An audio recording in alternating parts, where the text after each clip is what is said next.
দেখো আজকে আমরা তাহলে আজ আমরা আলোচনা করবো সেটা হচ্ছে যে আন্ডার ডেভেলপমেন্ট থিওরি। তোমাদের কম্পারেটিভ পলিটিক্সে এটা রয়েছে আন্ডার ডেভেলপমেন্ট থিওরি। এই থিওরিটি শুধুমাত্র যে কম্পারেটিভ মানে আইআর এই আলোচনা হয় তা নয়, আমরা জানি যে একটা আইআর পড়তে গেলে আইআর এর পার্টিসিপেটিকে পড়ানো হয়। থিওরির মধ্যে অনেকগুলো থিওরির মধ্যে এটা একটা theory, but it is also a part of comparative politics. Therefore we have to have a very sound understanding about this theory, and this theory also linked with to other theories of international relations. One is dependency theory and another one is আহ, আহ, কি বলবো, আর একটা নাম হচ্ছে এখানে ওয়াল system theory. Dependency theory আর ওয়াল system theory, so এগুলোর সাথে link. তো আহ, আমাদেরকে এটা বুঝতে হবে under development theory in general একটা থিওরি, যার দুটো আবার আমরা ভেরিয়েশনস বলতে পারি, সেটা হচ্ছে ডিপেন্ডেন্সি এবং হচ্ছে ওয়াল সিস্টেম থিওরি। সো আমরা মোটামুটি ভাবে আজ যেটা পড়বো সেটা দেখবে খানিকটা ওই ডিপেন্ডেন্সি থিওরি এবং ওয়াল সিস্টেম থিওরির অনেকগুলো বিষয়বস্তু এখানে আজ চর্চা হয়ে যাবে। যদিও আমরা ডিপেন্ডেন্সি থিওরি এবং ওয়াল সিস্টেম থিওরিকে আলাদাভাবেই পড়ার চেষ্টা করব নেক্সট ক্লাসে আমাদের।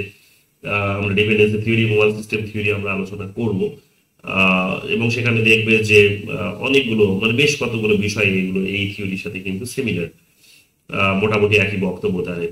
তো আমরা এগুলো অবশ্যই বোঝার চেষ্টা করব। তো যাই হোক, আলোচনা শুরু করছি আমাদের আন্ডার ডেভেলপমেন্ট থিওরি দিয়ে। ইন্টারন্যাশনাল রিলেশনসেই আমি হেডলাইনটা লিখে রেখেছি। তো যাই হোক, এগুলো তোমাদের বুঝতে হবে, তার কারণ হচ্ছে আহ, এটা বুঝতে হবে, তার কারণে এখান থেকে প্রচুর প্রশ্ন এখানে কিন্তু কোয়েশ্চেন এসেছে। ঠিক আছে, মানে পরীক্ষায় এসেছে।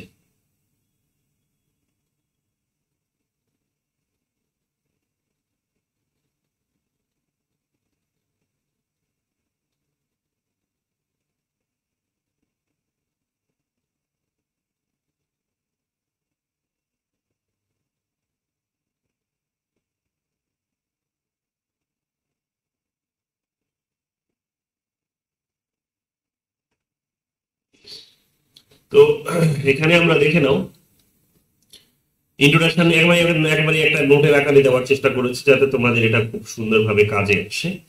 ইন্ট্রোডাকশনে দেখো এখানে কি বলছে যে under development theory in international relation seeks to explain the persistent economic disparity between the developed and developing nations. ওয়ার্ডগুলোর দিকে খুব ভালোভাবে ধ্যান দেবে। খুব বেশি আমি মানে এখানে ওয়ার্ডের পাজলস তোমাদের জন্য দিইনি, লিমিটেড কিছু ওয়ার্ডস দিয়েছি, লিমিটেড, এবং যেগুলো দিয়েছি সেগুলো খুবই গুরুত্বপূর্ণ। তো এখানে কি বলছে দেখো, এখানে শব্দগুলোর দিকে ধ্যান দাও। এখানে বলছে যে ইকোনমিক ডিসপ্যারিটি মানে অর্থনৈতিক বৈষম্য। অর্থনৈতিক বৈষম্য, অর্থনৈতিক বৈষম্য কাদের মধ্যে, না ডেভেলপড এবং ডেভেলপিং নেশনস গুলোর মধ্যে। তো ডেভেলপড মানে আমরা জানি যে ইউরোপ এবং আমেরিকার মতো দেশগুলোর কথা বলা হচ্ছে, ইউরোপের বিভিন্ন দেশ এবং আমেরিকা মহাদেশের বেশ আমেরিকা সহ দু একটি আরো দেশ। তো তারা আমরা জানি কি যে ডেভেলপ কান্ট্রিজদের তকমাটা জেনারেলি এরা পেয়ে থাকে, বা ইন জেনারেল যদি এটাকে তুমি গ্লোবাল সাউথ বলো তাহলে সেটাও খুব একটা বেশি, সরি গ্লোবাল নর্থ যদি বলো তাহলে খুব একটা বেশি ভুল হবে না। আমরা গ্লোবাল নর্থ সাউথ ডিভাইড, যেটা আমাদের একটা সিলেবাসে রয়েছে ইউনিট 5-এ ইন্টারন্যাশনাল রিলেশনস এর এই ইউনিটে, সেখানে আমরা এটা দেখেছি। যারা শুরুর দিকে ক্লাস করেছিল তারা জানো তোমরা। এই জন্য আমি ওগুলো রিপিট করবো আবার, যারা নতুন অ্যাডমিশন নিয়েছো তাদের জন্য। আর যদি চাও তো ওগুলো সব রেকর্ডিং আছে কিছু কিছু ক্লাসে, দেখে নিতে পারো। এখানে আমরা তাহলে কি পাচ্ছি, ডেভেলপড এবং ডেভেলপিং নেশনস। তাহলে ডেভেলপ বলতে কোনগুলো বোঝায়, গ্লোবাল সাউথ কে বোঝায়। মাঝখানে ম্যাপের মাঝখানে এই লম্বা করে বড় বড় একটা দেখবে দাগ টানা হয়েছে, যদিও দাগটা হচ্ছে কিন্তু সমান্তরাল নয়, একটা মানে কি বলবো যে একটা ওই আর কি ধরে নাও যে ওই আঁকা বাঁকা একটা দাগ টানা হয়েছে। তো দাগ টেনে এখানে যেটা করা হয়েছে সেটা হচ্ছে যে কিছু দেশকে উপর দিকে নর্থে রাখা হয়েছে, আর মেজরিটি অফ কান্ট্রিজকে সেখানে কিন্তু সাউথে রাখা হয়েছে। তো আমরা কি দেখতে পাবো, নর্থে বেসিক্যালি ইউরোপের কান্ট্রিজ গুলো বিলং করে এবং আমেরিকা মহাদেশ সহ কানাডার উপরের ওই দেশগুলো বিলং করে। এরা হচ্ছে কি উন্নত দেশ। এই উন্নত দেশগুলিতে আমরা কি জেনে থাকি, উন্নত দেশগুলিতে আমরা এটা জেনে থাকি যে এরা হচ্ছে প্রচুর রিসোর্স এদের রয়েছে, ইকোনমিক রিসোর্স বেসিক্যালি, এবং টেকনোলজিক্যাল রিসোর্স, সায়েন্টিফিক রিসোর্স এদের কাছে প্রচুর আছে। আহ, যদিও এই রিসোর্স গুলো কিন্তু তারা অরিজিনেটর নয়। রিসোর্স গুলো অরিজিনেট কোথা থেকে হয়, আমরা জানি যে রিসোর্স গুলো অরিজিনেট হয় গ্লোবাল সাউথ থেকে। গ্লোবাল সাউথ মানে হচ্ছে যে ল্যাটিন আমেরিকার বিভিন্ন দেশ, আফ্রিকার বিভিন্ন দেশ এবং এশিয়া মহাদেশের যে বিভিন্ন দেশ আছে তাদের কথা বলা হচ্ছে। তো এখানে আমরা কি দেখতে পাবো যে এই সমস্ত দেশগুলি থেকে প্রচুর রিসোর্স তারা নিয়ে যায়, এই ডেভেলপ কান্ট্রিজ গুলো নিয়ে যায় বিভিন্ন রকম ভাবে, যেটাকে আমরা বলি যে অনেক সময় ব্রেন ড্রেন বলে থাকি, অনেক সময় ইকোনমিক ড্রেন বলে থাকি, রিসোর্স বিভিন্ন ধরনের রিসোর্স ড্রেন বলে থাকি। সেটা ড্রেন হয়ে কোথায় চলে যায় না, ইউরোপ মহাদেশে আমেরিকাতে চলে যায়, জানি আমরা। আজকে যে আমরা গুগলে বসে আজকে ক্লাস করছি, গুগলে আজকে আমরা বসে ক্লাস করছি হয়তো ঠিকই, বাট আমরা এটাও প্যারালালি আমরা জানি, আমাদের আন্ডারস্ট্যান্ডিং এটাও আছে যে গুগল আজকে আমাদেরকে এটা ফ্রিতে ইউজ করতে দিয়েছে ঠিকই, বাট কোনো কিছু ফ্রিতে তো পাওয়া যায় না, তার প্রতিটাতে তোমাকে কিছু কস্ট পে করতে হয়। তো এখানে কি পাচ্ছে গুগল আমাদের কাছ থেকে? অফকোর্স পাচ্ছে আমাদের যে কমিউনিকেশন হচ্ছে, এই যে আমি তোমাদের আগামী এখন এই যে 1-1.5 ঘন্টা আমি তোমাদের যে পড়াবো তার মধ্যে দিয়ে যে কথাগুলো বলবো সেগুলো সবই রেকর্ডেড হচ্ছে। সো একটা প্রপার ক্লাস হচ্ছে ওরা কিন্তু জানে, মানে গুগল কিন্তু এটা জানে যে একজন টিচার, নেটের টিচার, উনি ক্লাস নিচ্ছেন, তার 50 জন স্টুডেন্টকে তিনি অ্যাড্রেস করছেন, সেখানে কিছু কিছু কোনো কোনো বিষয় পড়াচ্ছেন। তো যে ইনফরমেশন গুলো আমি তোমাদেরকে এখন পাস করছি ভয়েসের মাধ্যমে, সেগুলোকে তারা কিন্তু কোথাও না কোথাও রেকর্ড করছে, কোনো কিছু রেকর্ডেড হচ্ছে না তা কিন্তু নয়। সেটা তাদের নিজেদের সিকিউরিটির পারপাসেও যেমন দরকার পড়ে, আমরা কি নিয়ে চর্চা করছি সেটা, তেমনি তাদের আবার কিন্তু নিজেদের রিসোর্সকে গেইন করার জন্য কিন্তু প্রয়োজন পড়ে। তো আমরা যে ফ্রিতে যেটা পাচ্ছি সেটা আমরা কোনোটাই ফ্রিতে কিছু পাইনি। আমরা দেখা যাবে কি যে আমাদের এই কমিউনিকেশনসটা যেটা হচ্ছে বা যেটা আমি অ্যাড্রেস করছি তোমাদেরকে, সেটা রেকর্ড হচ্ছে, এবং সেই রেকর্ডিংটা তাকে তারা কি করছে, আর্টিফিশিয়াল ইন্টেলিজেন্স কে দিয়ে সেটাকে তারা কি করছে, এটাকে অ্যানালাইজ করছে যে কি নিয়ে চর্চা হয়েছে, এবং সেখান থেকে ভ্যালুয়েবল ইনফরমেশনস গুলো তারা অন্য মানে ধরনের আন্ডার ডেভেলপমেন্ট থিওরি আমি তোমাদের পড়াচ্ছি। সো আন্ডার ডেভেলপমেন্টের থিওরির এরকম আরো 50 রকমের হয়তো 50টা হয়তো বই আছে কিংবা হয়তো লেকচার আছে, সেগুলোর সাথে তারা ম্যাচ করিয়েছে, করে সিমিলার ওয়ার্ডস গুলোকে তারা ক্যাচ করেছে, করে তারা সেখানে কিন্তু কি করেছে, কাইন্ড অফ বলতে পারো একটা ওয়ার্ডের স্টক তৈরি করেছে, যেটা আন্ডার ডেভেলপমেন্ট থিওরির উপরে বেস করে দাঁড়িয়ে আছে। এবার এই ডেটাগুলোকেই তারা আন্ডার ডেভেলপমেন্ট থিওরির উপর যে ডেটাগুলো তাহলে বেরোলো, সেই ডেটাগুলোই তারা কি করে, তারা দেখবে মার্কেটে বিক্রি করে, মার্কেটে বিক্রি করছে তারা বিভিন্ন বিষয়ে, মানে তারা বিভিন্ন রকম ভাবে সেগুলোকে বিক্রি করছে। যেমন দেখতেই পাচ্ছ, তুমি গুগলকে কিছু জিজ্ঞেস করছো, গুগল তোমাকে সঙ্গে সঙ্গে আনসার দিয়ে দিচ্ছে। তো এত ডেটা সে পাচ্ছে কোথায়? সেই ডেটাগুলো পাচ্ছে আমাদের এই ইনফরমেশন গুলো হয়তো পিডিএফ এর আকারে কিংবা ভয়েসের আকারে কিংবা ভিডিওর মাধ্যমে, যেগুলো আমরা হয়তো এই কমিউনিকেট করছি সেগুলো। সো বিভিন্ন মাধ্যম আছে এরকম, সরাসরি দেখবে তেল কয়লা ওই দেশে চলে যাচ্ছে, বিভিন্ন লৌহ ইস্পাত দেখবে ওদের দেশে চলে যাচ্ছে, আমরা গিয়ে শাকসবজি থেকে শুরু করে অনেক কিছু আমরা যা প্রডিউস করছি সমস্ত কিছু তাদের দেশে চলে যাচ্ছে। তো এইরকম ভাবে তারা কি করছে, প্রচুর সম্পদ তাদের নিজেদের দেশে নিয়ে যাচ্ছে, নিয়ে গিয়ে তারা কিন্তু সম্পদশালী হয়েছে। এবং আমরা জানি যে ব্রিটিশরা যখন আমাদের দেশে এসেছিল, একটা হিস্টোরিক্যাল হিস্টোরিক্যাল যদি একটা তুমি হিস্ট্রিটাকে যদি তুমি দেখো, তাহলে তুমি দেখবে হিস্ট্রি বলছে যে ইতিহাসে তারা প্রচুর এক্সপ্লয়টেশন সাম্রাজ্য বিস্তারের নামে তারা কিন্তু করেছে। তো এখানে আমাদের দেশে এসেছে ব্রিটিশরা, দীর্ঘদিন ধরে তারা শোষণ করে তারা আজকে লন্ডনে নিয়ে গেছে, এবং সেখানে আজকে তারা সেই সম্পদটাকে উপভোগ করছে। কারণ তাদের দেশে তো খুব বেশি কিন্তু প্রোডাকশন হয় না, এখানে শীত প্রধান দেশ, কি বেশি আর কি বা এমন প্রোডাকশন হবে। বাট আমাদের এই যে দীর্ঘদিন ধরে তারা যে শোষণ করে যে রিসোর্স গুলো নিয়ে গেছে, আজকে সেই রিসোর্স গুলোকে কাজে লাগিয়ে তারা কিন্তু সায়েন্সকে ডেভেলপ করছে, টেকনোলজিকে ডেভেলপ করছে, এবং ফার্দার সেগুলোকে দিয়েই আমাদেরকে কিন্তু এক্সপ্লয়েট করছে। তো this is how exploit exist in this present context. So এই এক্সপ্লয়টেশনসটিকেই দেখানোর চেষ্টা করেছে যে ডেভেলপিং কান্ট্রিজ গুলো বেসিক্যালি প্রডিউস করছে, আর ডেভেলপ কান্ট্রিজ গুলো যারা হিস্টোরিক্যালি হয়তো এই ডেভেলপিং কান্ট্রিজ গুলি থেকে রিসোর্স নিয়ে গেছে, তারা আজকে কি করছে, সেই রিসোর্স গুলোকে কাজে লাগিয়ে সায়েন্স এন্ড টেকনোলজিকে ডেভেলপ করে তারা আজকে একটা এক্সপ্লয়টেশন এদের উপর চালাচ্ছে, নিজের মতো করে রুলস রেগুলেশন তৈরি করছে, বিভিন্ন ইন্টারন্যাশনাল ইনস্টিটিউশন তৈরি করে রেখেছে। তো সেই সমস্ত ইনস্টিটিউশন গুলোতে নিজেদের লাভের মতো লাভ হবে এইরকম ভাবে তারা রুলস রেগুলেশন তৈরি করে রেখেছে, ঠিক আছে। তো ফলে সেই রুলস রেগুলেশন গুলো দিয়ে যখন বেনিফিট হওয়ার চেষ্টা করছো, তখন দেখা যাচ্ছে তুমি বেনিফিটের জায়গায় তুমি কিন্তু এক্সপ্লয়েটেড হয়ে গেছো। So this is the process of exploitations nowadays in the contemporary world order. তো এটাই আমরা দেখতে পাচ্ছি, এটাকেই বেসিক্যালি এবং দেখবে অনেক থিঙ্কার্স আছে, বিশেষ করে যাদেরকে international relations a modern thinkers বলা হয় বা মডার্নাইজেশনের থিঙ্কার বলা হয়। মডার্নাইজেশন থিওরিও তোমাদের এখানে আছে, আমি সেটাও পড়াবো তোমাদের, বাট আজকের আলোচনাতেও সেগুলো আসবে। তো মডার্নাইজেশনের এই থিঙ্কার্সদের বক্তব্যটা হচ্ছে কি, যে তারা বেসিক্যালি লিবারাল অ্যাপ্রোচ, মানে বেসিক্যালি ওই উন্নত দেশগুলো লাভ হবে ওই রকম ভাবে তারা রুলস রেগুলেশন গুলোকে তৈরি করেছে।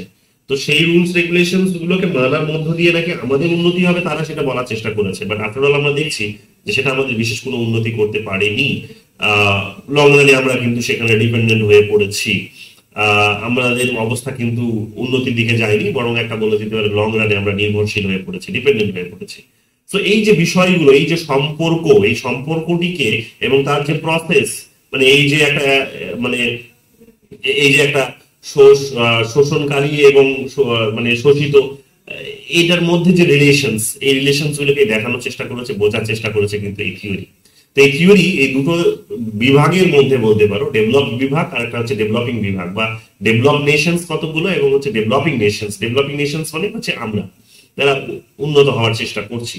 তো তাদের মধ্যে যে অর্থনৈতিক ডিসপ্যারিটি আছে, অর্থনৈতিক যে বৈষম্য আছে, যে ওদের কাছে প্রচুর টাকা পয়সা আছে, রিসোর্স আছে, আমাদের কাছে নেই।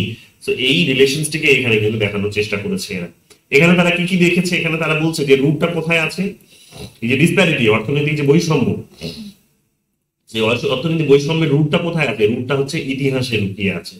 ইতিহাসটা আমরা যদি দেখি, যেটা বললাম ইন্ডিয়ার ক্ষেত্রে, ব্রিটিশরা এখানে এসে সাম্রাজ্য বিস্তারের নাম করে তারা এখানে কি করেছে, বা শাসন করার নামে ব্রিটিশদেরকে, ইন্ডিয়ানদেরকে বা ব্যবসা বাণিজ্য করার নাম করে এখানে এসে তারা ভূখণ্ডটাকে দখল করেছে। তারা এখানে নিজেদের সাম্রাজ্য বিস্তার করেছে এবং প্রচুর রিসোর্স এখান থেকে তারা ড্রেন করে নিয়ে চলে গেছে, জাহাজে ভর্তি করে তারা নিয়ে গেছে। দাদাভাই নৌরজি আর সিদ্ধার্থ, এই সমস্ত থিঙ্কার্সরা বা ওই ইকোনমিস্টরা সেই সময় দেখবে 90s এর শুরুর দিকে, 20s এর শুরুর দিকে তোমরা দেখবে এগুলোর একটা বড় অ্যাকাউন্ট দিয়েছেন, অর্থাৎ হিসাব দিয়েছেন যে কতগুলো টাকা পয়সা সম্পদ ব্রিটিশরা এখান থেকে নিয়ে গেছে। So this was the case of every single country of বলা যেতে পারে যে অফ গ্লোবাল সাউথ।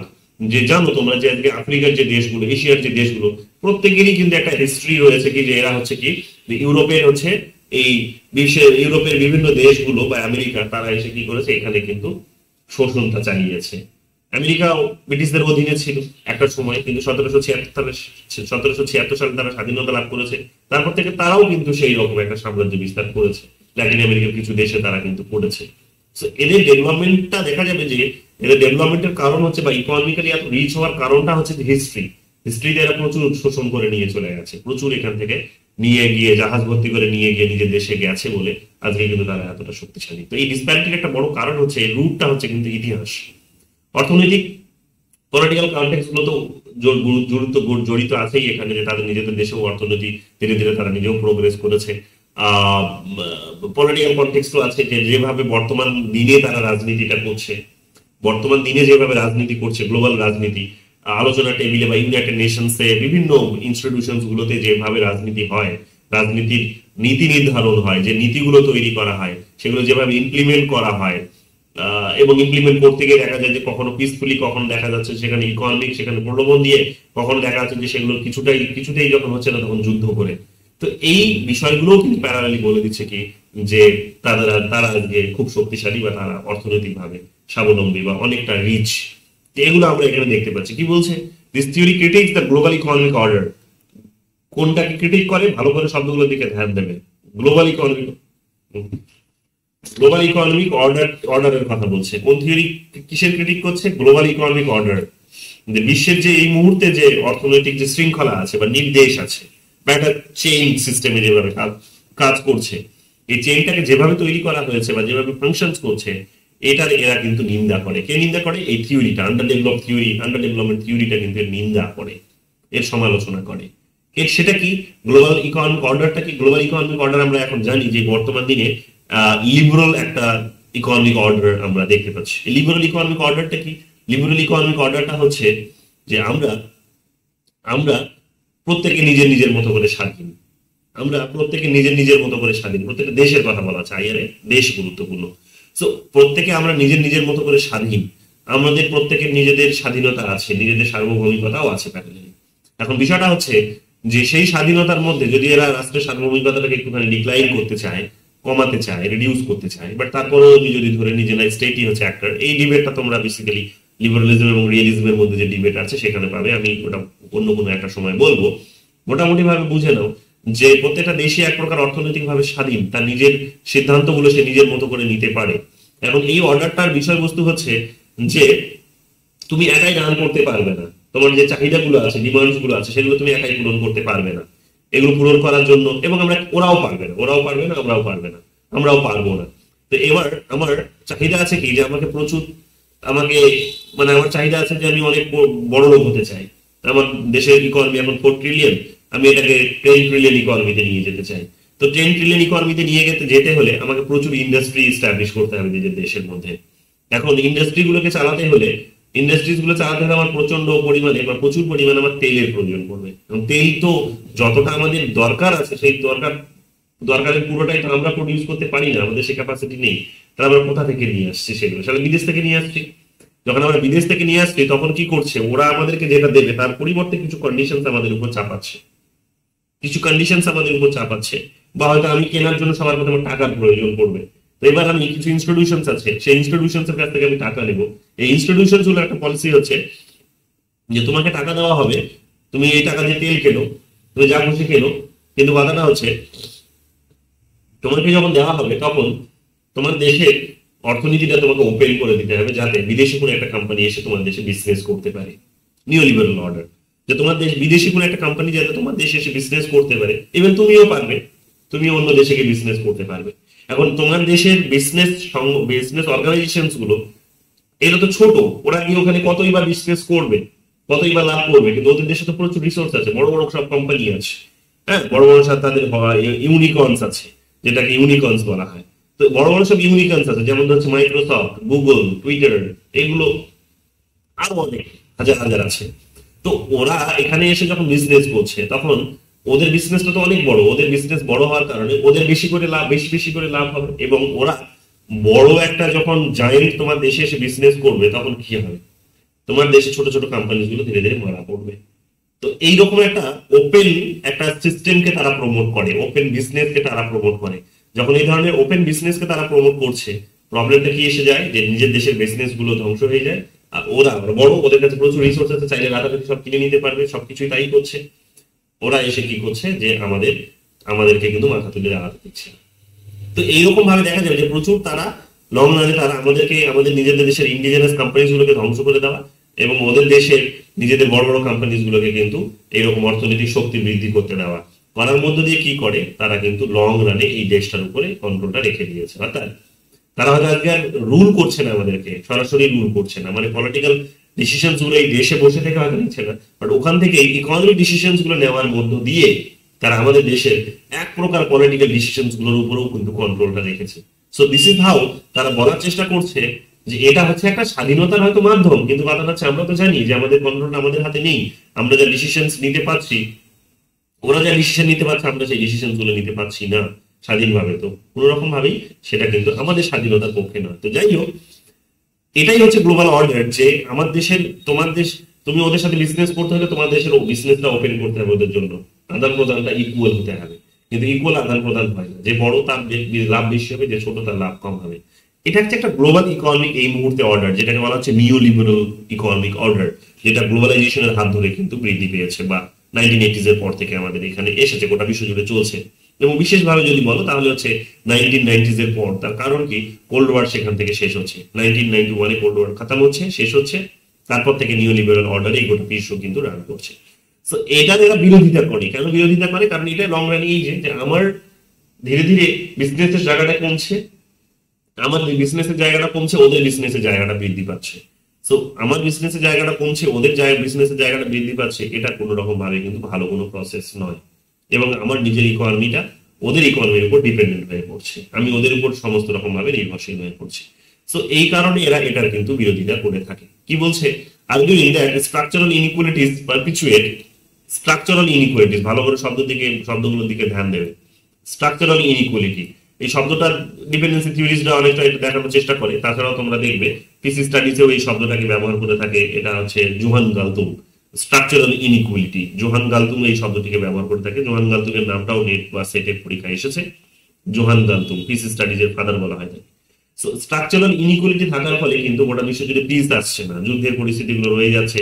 বা যুদ্ধ শুধু নয়, মানে যুদ্ধ কি করে, যুদ্ধের আলটিমেটলি ক্ষতিটা কি? যুদ্ধের ক্ষতিটা হচ্ছে যে মানুষ মারা যায়, কিন্তু যুদ্ধ না করেও অনেক মানুষ মারা যাচ্ছে। ওটা হচ্ছে জোয়ান গালতুং এর বেসিক আর্গুমেন্ট, যে যুদ্ধ না করেও মানুষ মারা যাচ্ছে, তার কারণ হচ্ছে স্ট্রাকচারাল ইনইকুয়ালিটিস গুলো, যে কাঠামোগত ইনইকুয়ালিটিস আছে, একটা অসাম্য আছে, যে কারো কাছে আছে প্রচুর, কারো কাছে আছে কিছুই নেই।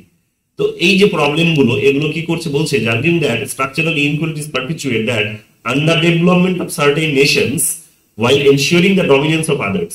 The underdevelopment of certain nations while ensuring পারপিচুয়েট, মানে পারপিচুয়েট মানে কি? মানে এক প্রকার চিরস্থায়ী হয়, structural inequality পারপিচুয়েট that under development of certain Nations was ensuring dominance of others. যে অন্য দেশগুলোর উপর যখন এক প্রকার তুমি নিয়ন্ত্রণ করছো তখন কি হয় যে কাঠামোগত বৈষম্যটা এরকম ভাবে কিন্তু বেরিয়ে আসে।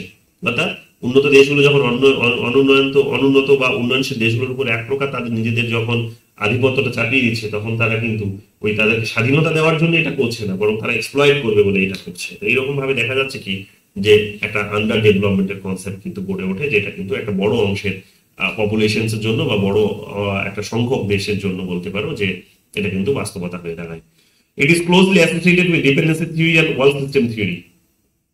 কোন দুটো থিওরির সাথে জড়িত ভালো করে দেখো। এই ধরনেরই কোয়েশ্চেন গুলো সেটের এখনকার দিনে মানে এইরকম ভাবে সেন্টেন্স গুলো তুলে দিচ্ছে, দিয়ে তোমাকে ম্যাচ করতে বলছে বা সঠিকটাকে চুজ করতে বলছে, বা straight forward question West Bengal সেটের মতো পরীক্ষায় কিন্তু আসছে। সো আন্ডার ডেভেলপমেন্ট থিওরিটা এই কারণে কোন দুটো থিওরির সাথে জড়িত, ডিপেন্ডেন্সি থিওরি এবং ওয়ার্ল্ড সিস্টেম থিওরির সাথে কিন্তু জড়িত। Both of which explores the impact of colonialism. Dependency theory কি বলে? ডিপেন্ডেন্সি থিওরি এটাই বলে যে যখন এইরকম ওপেন বিজনেস হচ্ছে তখন কি হচ্ছে যে তুমিও ওদের দেশে বিজনেস করতে যেতে পারবে, ওরাও তোমার দেশে বিজনেস করতে আসবে, ঠিক আছে? তো একটা অর্গানাইজেশন কিংবা একটা অর্গানাইজেশন তৈরি করেছে, সেখান থেকে ওরাও লোন নিতে পারবে, তুমিও লোন নিতে পারবে, কিন্তু এই লোনের টাকাটা ওই অর্গানাইজেশনটা পাচ্ছে কোথায়? ডাব্লিউটিও এর উদাহরণ নিয়ে নাও, সরি ওয়ার্ল্ড ব্যাংকের উদাহরণ নিয়ে নাও। এই টাকাটা আসছে এই মেম্বার দেশগুলোই দিচ্ছে, যারা লোন নেবে তাদেরকে মেম্বার হতে হবে ওদের। তুমি মেম্বার হবে তারপরে টাকা তুলতে পারবে, কিন্তু মেম্বার হওয়ার সময় তোমাকে একটা ওখানে কশন মানি দিতে হবে, কাইন্ড অফ তোমাকে একটা জমানো দিতে হবে, ফলে তুমি তারপর টাকা নিতে পারবে। সবাই দিয়েছে, তাহলে ওরা 50 জন মিলে 100 ধরুন 100 প্রায় মোটামুটি 146-এর মতো বোধহয় এখন ইয়ের সংখ্যা রয়েছে, মেম্বার রয়েছে ওয়ার্ল্ড ব্যাংকের, ঠিক আছে, এবং IMF এর এই মতো দেশগুলো। তো আমি এক্সাক্ট নাম্বারটা বলছি, তোমরা একটু দেখে বলতে পারো। তো সেখানে তুমি টাকা দেবে, দিয়ে মেম্বারশিপটা নেবে, নিয়মিত টাকাও দিতে পারো, দেবে, কিন্তু তুমি তোমার সংখ্যা বেঁধে দিয়েছে তার বয়সে দিতে পারবে না। সংখ্যাটা কি? সংখ্যাটা হতে পারে তোমার জিডিপি, তার বেশি তুমি দিতে পারবে না। এবার তোমার তো জিডিপি ছোট, মানে তোমার প্রোডাকশন তো কম হয়, তাহলে সেই তুলনায় তুমি কিছুটা পার্সেন্টেজ দিতে পারবে। ওদের তো প্রোডাকশনটা বেশি, ওদের লাভ বেশি, ওদের প্রোডাকশন বেশি, ওরা বেশি দেবে। তাহলে এক প্রকার ওদের টাকাতে তুমি নিয়ে এসে তুমি যখন লোন চাইবে এই ইনস্টিটিউশনটার কাছে, ওদের টাকাতে তুমি বিজনেস করবে। ওদের টাকাতে তুমি যখন বিজনেস করবে তখন ওরা তোমাকে হয়তো কম সুদে লোন দেবে। আগে তো প্রচুর সুদ নিত, এখন হয়তো তোমাকে কম সুদে লোন দেবে, এটা ঠিকই, কিন্তু তোমাকে ওই কতগুলো শর্ত চাপিয়ে দেবে। কি? যে না, তোমাকে তোমার দেশের মার্কেটটাকে ওপেন করতে হবে যাতে বিদেশি কোম্পানি এসে বিজনেস করতে পারে। তুমিও করবে, তো ওদের দেশে যাবে, কিন্তু এটা করতে গিয়ে কি হবে, লং রানে তুমি ওদের উপর নির্ভরশীল হয়ে পড়বে। কেন? কারণ তোমার দেশে বিজনেস গুলো মারা পড়বে ছোট ছোট গুলো, কারণ ওদের দেশের বিজনেস তো বড়। আজকে যদি এখন ফেসবুক বিজনেস করতে এসেছে আমেরিকা থেকে, আমরাও যদি এখন এইরকম একটা ফেসবুকের মতো যদি কোনো একটা কিছু তৈরি করি, টিকতে পারবে? আমাদের কোম্পানি টিকতে পারবে না। কেন পারবে না? তার অন্যতম কারণ হচ্ছে যে ওরা ফেসবুক 2004 সালে এসেছে, কিন্তু তার আগে তো দীর্ঘদিন ধরে সে এক্সপেরিমেন্ট করেছে। আমি ক্লাসটা নিয়ে ফোন করি।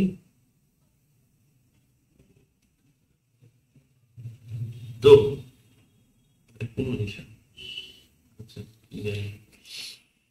তো এখানে কি বলছিলাম, ভুলে গেলাম।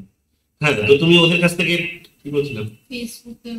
হ্যাঁ, তো ওদের কাছ থেকে তুমি ফেসবুকে এখন যদি বিজনেস করতে এখানে শুরু করে, আর ওদেরও একটা ওদের ফেসবুক বিজনেস করছে, আর আমাদেরও এখানে একটা নিজস্ব কোম্পানি ধরো আছে, আমরা কি সার্ভাইভ করতে পারবো? ওদের কাছে পারবো না। এই কারণেই আমরা চাইলে তো রাখা দিয়ে আমরা বড় বড় কোম্পানি তৈরি করতে পারি, কিন্তু টিকবে না সেইগুলো, বা তাদের লাগাতে পারবে না। কেন?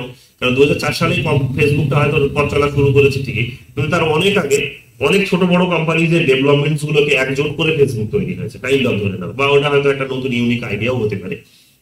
কিন্তু ওদের তো পেছনে অনেক হিস্ট্রি আছে, অনেক ডেভেলপমেন্ট আছে, সায়েন্স এন্ড টেকনোলজি। ওদের দেশে যতটা ডেভেলপ, ওদের মানুষ যতটা সায়েন্স এন্ড টেকনোলজিকে বোঝে, আমার দেশে তো বোঝে না। তো এখন সেগুলোকে সেই ক্ষেত্রে তো সবার আগে তোমাকে ইনভেস্ট করতে হবে, ইনভেস্ট করে সমস্ত কিছু তোমাকে কিন্তু রেডি করতে হবে।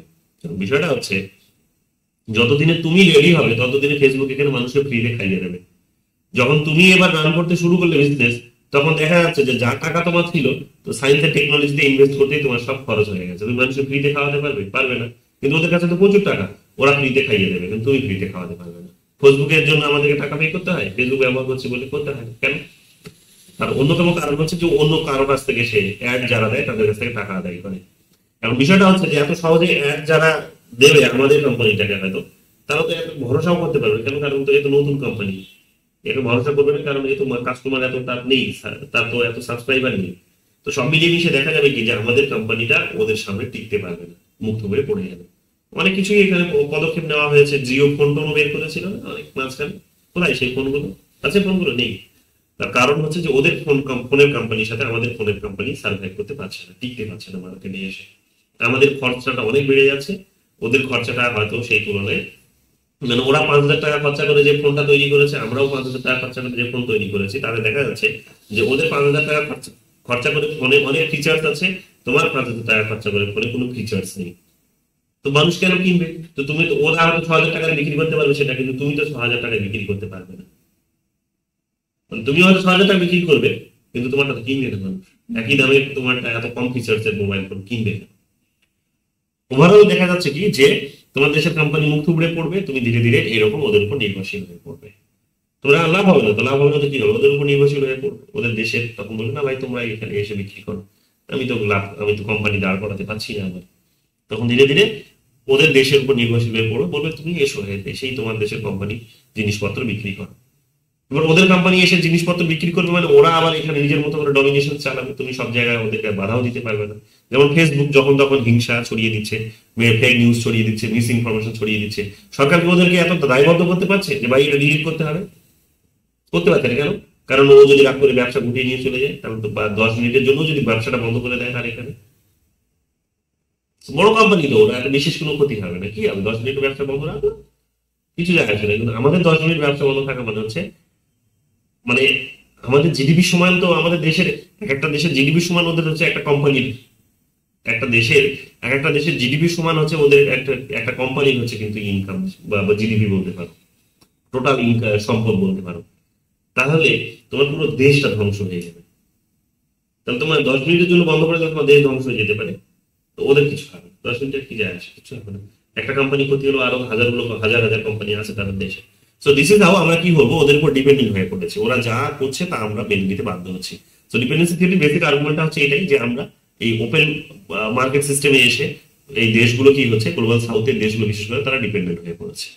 ওয়ার্ল্ড সিস্টেম থিওরি এটাই বলে যে ওয়ার্ল্ড সিস্টেম থিওরি ওই স্ট্রাকচারাল ইনইকুয়ালিটিজ এর কথা বলে, যে সেখানে যে আহ, কিছু কিছু অঞ্চল আছে সেখানে খুবই তারা উন্নত, কিছু কিছু অঞ্চল আছে একেবারেই অনুন্নত, আর কিছু অঞ্চল আছে সেখানে উন্নত এবং অনুন্নতের মাঝামাঝি একটা পজিশন। সেগুলো নিয়ে বিস্তারিত আলোচনা করবো তোমাদের সাথে।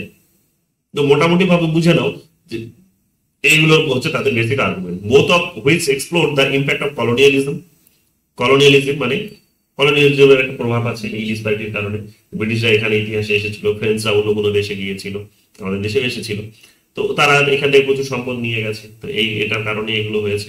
ক্যাপিটালিজমের কারণে এই মুহূর্তে হচ্ছে যে যেভাবে পুঁজিবাদ, এটাকে আমরা পুঁজিবাদী বিশ্ব ব্যবস্থা বলছি, তো পুঁজিবাদী বিশ্ব ব্যবস্থা যেভাবে এবার বিজনেস করছে, ওপেন মার্কেটকে যেভাবে ছড়ানোর চেষ্টা করছে, তাতে করে কি হচ্ছে লং রানে আমরা নির্ভরশীল হয়ে পড়ছি।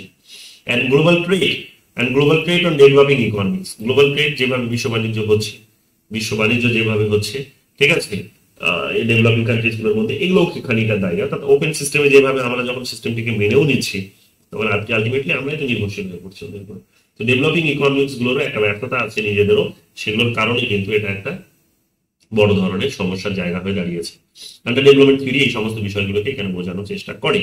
এই সমস্ত থিওরিস্টরা যেটা বললাম যে মডার্নাইজেশন থিওরি, এটা সমালোচনা করে উঠে এসেছে এক প্রকার। মডার্নাইজেশন থিওরির সমালোচনা ভালো করে আন্ডারলাইন করে দিচ্ছি, দেখে নেবে। মডার্নাইজেশন থিওরির এর এক প্রকার সমালোচনা করে বেরিয়ে এসেছে। কি কাদের আলোচনা সমালোচনা করে এরা? এরা হচ্ছে এই মডার্নাইজেশন থিওরির বেসিক আর্গুমেন্টটা কি? মডার্নাইজেশন থিওরির বেসিক আর্গুমেন্টটা হচ্ছে যে all nation progress through similar stages of development. এদের বেসিক আর্গুমেন্টটা হচ্ছে এই জায়গাতে, যে এরা বলছে যে মডারেশন থিওরিজ গুলো বলছে যে সমস্ত দেশ বা জাতি তারা হচ্ছে যে প্রোগ্রেসটা করে, উন্নতির দিকে যায় যখন, তার একই স্টেজে যায়। স্টেজ গুলো নিচের দিকে বলেছে, ডাব্লিউ রস্টো এগুলো স্টেজ গুলোর কথা বলেছেন, এগুলো বলবো। বাট মোটামুটি দেখে নাও এরা কারা যারা এই মডার্নাইজেশন থিওরির সমালোচনা করে। তো মডার্নাইজেশন থিওরি যারা সমালোচনা করে তারা হচ্ছে রল প্রবিশ। মডার্নাইজেশন থিওরি সমালোচনা করে রল প্রবিশ, অ্যান্দ্রে গুন্দার ফ্রাঙ্ক এবং ইমানুয়েল ওয়ালারস্টাইন।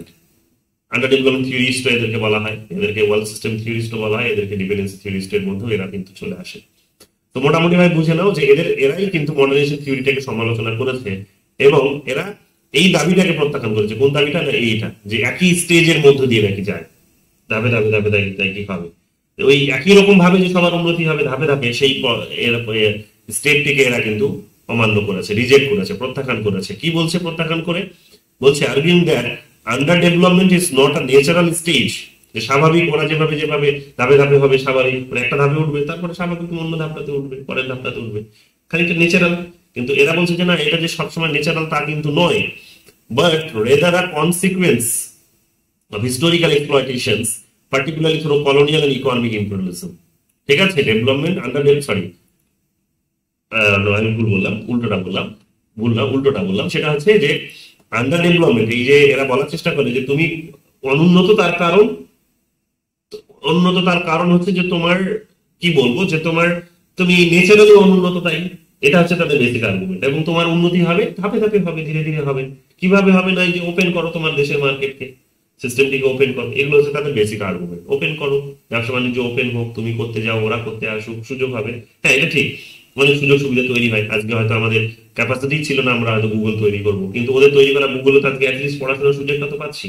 এক্সপ্লয়টেশন হচ্ছে হয়তো, আমাদের এই যে যা কিছু আলোচনা করছে সবই হয়তো রেকর্ড করে নিচ্ছে ওরা, এটাকে ওরা এখন বড় লেভেলে হয়তো কাজে লাগাবে, হয়তো ছোট ছোট করে ইনফরমেশন গুলো পাচ্ছে, কিন্তু ওটা দেশের ইনফরমেশন কত কাজে হয়, তো সবগুলো ওরা পাচ্ছে। যাই হোক, কিন্তু ওই নামি মামা থেকে কানা মামাটা ভাবো, আমরা মেনে নিয়েছি যে নামি মামা থেকে অ্যাটলিস্ট ডেংরা মামাটা অনেকটা ভালো।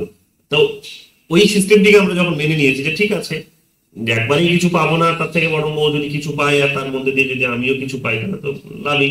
তো গুগল আসুক, ব্যবসা করুক। এখন গুগলকে আমরা ব্যবসা করতে দিয়েছি, ব্যবসা করে কি করছে, আমাদের কাছে এই সুযোগটা দিয়েছে, কিন্তু লং রানে এতগুলো ইনফরমেশন তার কাছে আমাদের চলে যাচ্ছে। এখন বিষয়টা হচ্ছে এটা, ওরা বলার চেষ্টা করছে যে তুমি অনুন্নত, তার কারণ হচ্ছে তুমি এখানে ন্যাচারালি অনুন্নত। কিন্তু এদের বক্তব্য হচ্ছে যে এই যে রাউল প্রবিশ, অ্যান্ড্রু ফ্রাঙ্ক, ইমানুয়েল ওয়ালস্টাইন, এদের বক্তব্য হচ্ছে যে না, ন্যাচারালি অনুন্নত কেউ নয় এরা। তার কারণ হচ্ছে তুমি ইতিহাসের দিকে তাকাও, দেখতে পাবে যে ওরা এখানে এসে শোষণ করে নিয়ে চলে গেছে, সাম্রাজ্য বিস্তারের নাম করে, ব্যবসা করার নাম করে সাম্রাজ্য বিস্তার করেছে, তারপর বোমা বন্দুকের ভয় দেখিয়ে মানুষকে কিন্তু শোষণ করে নিয়ে চলে গেছে। তারা ইকোনমিক ইম্পেরিয়ালিজম চালিয়েছে, অর্থনৈতিক সাম্রাজ্যবাদ চালিয়েছে। যাই হোক, এই সমস্ত বিষয়গুলোর মধ্যে দিয়ে তারা কি করেছে, এদেরকে কিন্তু আন্ডার ডেভেলপ করে রেখেছে। মানে এরা আন্ডার ডেভেলপমেন্টের পর্যায়ে নেই, আন্ডার ডেভেলপ নয় এরা, এরাও কিন্তু একটা ভালো অবস্থায় ছিল। কিন্তু কথাটা হচ্ছে এরা আজকে এই অবস্থার বড় কারণ হচ্ছে কিন্তু ইতিহাসের এই সমস্ত ঘটনাগুলো। এখানে মডার্নিস্ট যারা মডার্ন যারা থিওরিস্ট আছেন, তাদের নামগুলো আমি দিয়েছি এখানে, দেখে নাও কারা কারা আছেন। ডাব্লু বলা হয়, এখানে আরেকটা ডাব্লু বাদ গেছে, ওনার ফার্স্ট নেম যেটা। তো ডাব্লু রস্ট্রো এখানে দেখে নাও। The stages of economic growth আর নন কমিউনিস্ট ম্যানিফেস্টো, পরীক্ষায় অলরেডি কোয়েশ্চেনটা এসে গেছে, যেহেতু এসেছে তাই আমি ইচ্ছে করে এখানে দিয়েছি বোঝানোর জন্য। 1960 সালে প্রকাশিত হয়েছিল, ভালো করে দেখে নাও, 1960 সালে প্রকাশিত হয়েছিল ডাব্লু রস্ট্রো।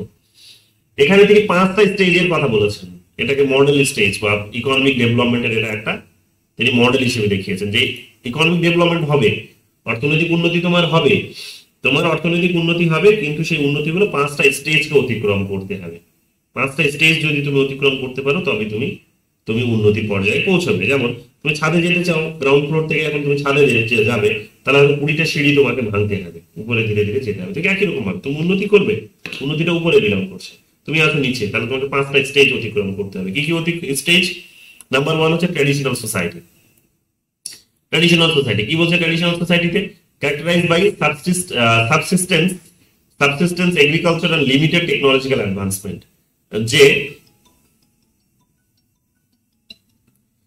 এখানে subsistence agriculture and limited technological advancement, মানে তুমি মোটামুটি ধরে নাও যে তোমার এমন একটা পর্যায়ে তুমি আছো, মানে এটা একেবারে প্রাথমিক অবস্থা, যে উন্নতি করতে চাইছো, কারণ তোমার অবস্থাটা অনেক নিচের দিকে আছে। তো প্রথম পর্যায়টাই এই কারণে দেখতে পাওয়া যায় যে জেনারেলি ট্র্যাডিশনাল সোসাইটি থেকে ট্রানজিশনটা কিন্তু ওই মডার্নাইজ সোসাইটির দিকে হয়।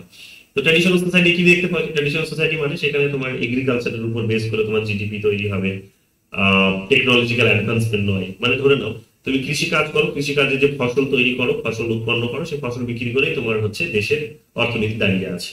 তো ট্র্যাডিশনাল সোসাইটি বলতে এটাই বোঝায়, কারণ ইন্ডাস্ট্রি তো আগে ছিল না, তো কৃষিকাজের উপরে মানুষ জীবনযাপন করতো। তো ট্র্যাডিশনাল সোসাইটি মানে এখানে এগ্রিকালচারকে দেখানো হয়েছে, এবং টেকনোলজির ক্ষেত্রে তোমার একটা লিমিটেশন আছে, যে তুমি এত উন্নত টেকনোলজি তৈরি করতে পারো। ঠিক আছে, ওরা বিজ্ঞানকে কাজে লাগিয়ে, মানুষের ব্রেনকে কাজে লাগিয়ে বিজ্ঞানকে তৈরি করেছে, বিজ্ঞান দিয়ে আজকে তারা কি করেছে, টেকনোলজি তৈরি করেছে, সেই টেকনোলজি দিয়ে আজকে তারা অনেক উন্নতি করেছে। তো যখন কোন একটা দেশ যখন উন্নতি করতে চাইছে তখন তার নিশ্চয়ই প্রাথমিক অবস্থাটা এটা থাকবে। তো প্রথম স্টেজ। সেকেন্ড স্টেজ কি বলছে? Precondition for take off. Precondition for take off, precondition মানে মানে তুমি উড়বে, এবার উঠতে শুরু করবে। তুমি উড়তে শুরু করবে, ধরো ওই যে উপরের এটা হচ্ছে কি, এটা বিমানটাকে সাজানো হলো, মানে বিমানটা এটা ধরো দাঁড়িয়ে আছে, ঠিক আছে, এটা বিমান। এবার এটা তুমি হয়তো বিমানের জিনিসপত্রগুলো মানে প্রি কন্ডিশন, মানে উঠতে শুরু করবে, শুরু করার আগে তোমার হয়তো এবার কতগুলো জিনিসপত্র মালপত্র গুছিয়ে নিতে হবে, প্যাসেঞ্জারকে সবসময় ঠিকঠাক ভাবে বসাতে হবে, ঠিক একই রকম ভাবে। তো কতগুলো প্রি কন্ডিশন, পূর্ব শর্ত। তুমি উঠবে, এবার উঠতে চাইছো, এখান থেকে তুমি হয়তো উন্নতির পর্যায়ে পৌঁছতে চাইছো, কিন্তু উন্নতি করার জন্য তোমার কতগুলো প্রথম শর্ত আছে। কি কি? Introduction of modern economic practice and infrastructural development. কি করতে হবে ভালো করে দেখো, এখানে বলে দিয়েছে introduction of modern economic practice, যে আধুনিক অর্থনৈতিক যে ব্যবস্থা, আধুনিক অর্থনৈতিক যে বলতে পারো যে অনুশীলন, প্র্যাকটিস মানে অনুশীলন, সে আধুনিক অর্থনৈতিক অনুশীলনকে তোমাকে ইন্ট্রোডিউস করতে হবে নিজের দেশের মধ্যে। সেটা কি? সেটা কিচ্ছু নয়, ওপেন মার্কেট সিস্টেম তোমাকে নিয়ে আসতে হবে। সহজ হিসাব, মডার্ন ইকোনমিক্স প্র্যাকটিস মানে ওপেন মার্কেট সিস্টেম। ধীরে ধীরে তোমার সিস্টেমটাকে কি করতে হবে, পাবলিকের হাতে নয়, প্রাইভেটের হাতে ছেড়ে দিতে হবে। দেখবে না নরেন্দ্র মোদী পাওয়ারে আসার পর থেকেই বা মনমোহনের জামানাতেই শুরু হয়ে গেছে, তারও অনেক আগে শুরু হয়েছে। মনমোহনও তখন অর্থমন্ত্রী ছিলেন, অ্যাডভাইজারও ছিলেন তখন। তো যাই হোক, 1990-এর দশকে আমরা কি করেছি না, পাবলিক থেকে প্রাইভেটের দিকে যেতে শুরু করেছে, যে সরকারি সেক্টরস গুলোর উপর ইনভেস্টমেন্ট সরকার কমাতে শুরু করেছে, ধীরে ধীরে সেগুলোকে অকেজো করে দিচ্ছে, তারপর তাকে প্রাইভেট হাতে বিক্রি করে দিচ্ছে। এটাই করছে। নরেন্দ্র মোদী পাওয়ারে আসার পর থেকে এটা অনেকটা বেড়ে গেছে, অনেক গুণ বেড়ে গেছে, যে সবকিছু সরকারি সম্পত্তি যেগুলো ছিল সেগুলো প্রাইভেটের হাতে বিক্রি করে দিচ্ছে, তাই তো? তাহলে এইটা কিন্তু তোমাকে শুরু করতে হবে, এটা হচ্ছে মডার্ন প্র্যাকটিস ইকোনমি। কেন?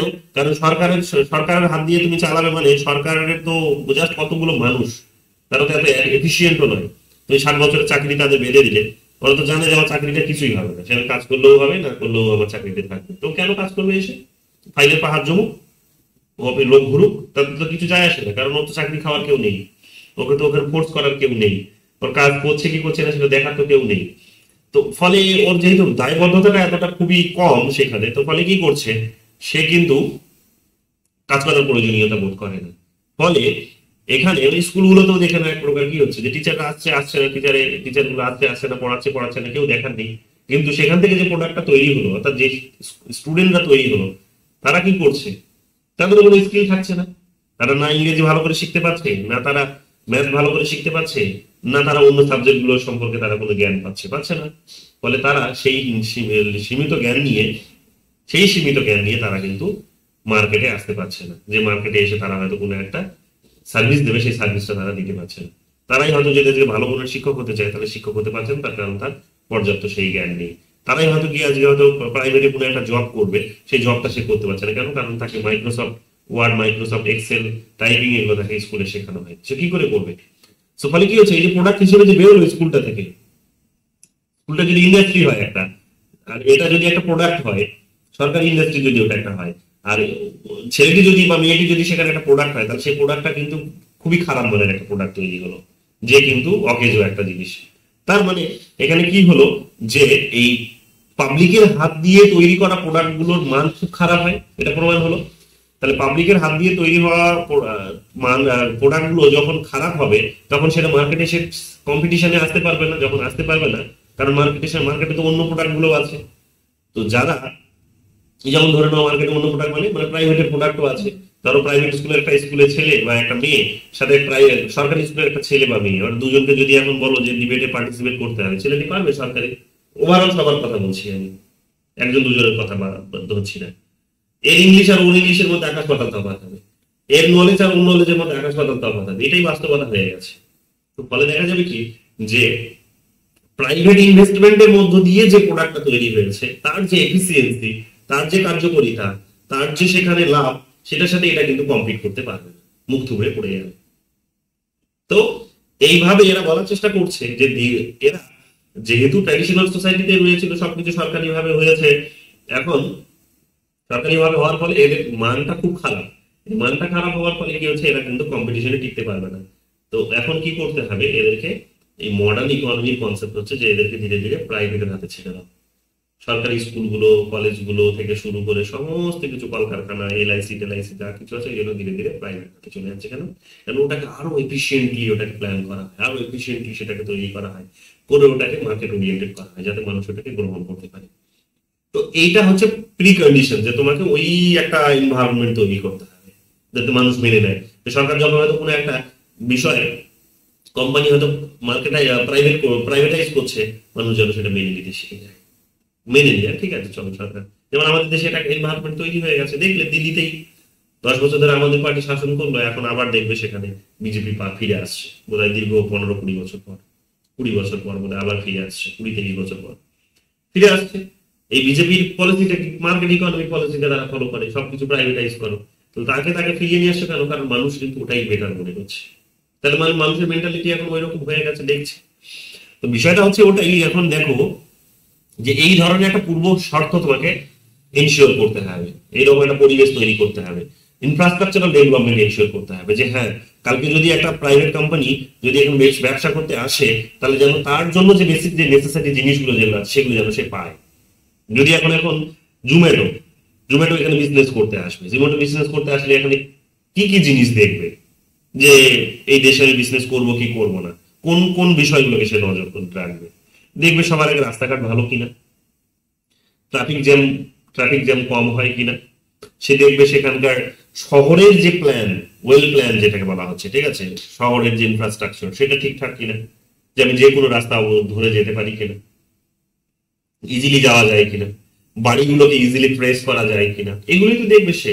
নেটওয়ার্ক ব্যবস্থাগুলোকে ভালো দেখবে, রোড ইনফ্রাস্ট্রাকচার গুলোকে ভালো দেখবে, মানুষের ইনকামের লেভেলটা বৃদ্ধি পাচ্ছে কিনা, মানুষের ইনকাম, মানুষের কেনার ক্ষমতা তৈরি হচ্ছে কিনা, যে সে রান্না করবো না, চলো আজকে অর্ডার দিয়ে খাই, এই মানসিকতাটা তৈরি হয়েছে কিনা, কিংবা এই রকমের মানসিকতা কি, মানে এই মানসিকতা তৈরি হওয়ার জন্য তোমার পকেটে টাকা আছে কিনা সেটাকে জাজ করতে হবে।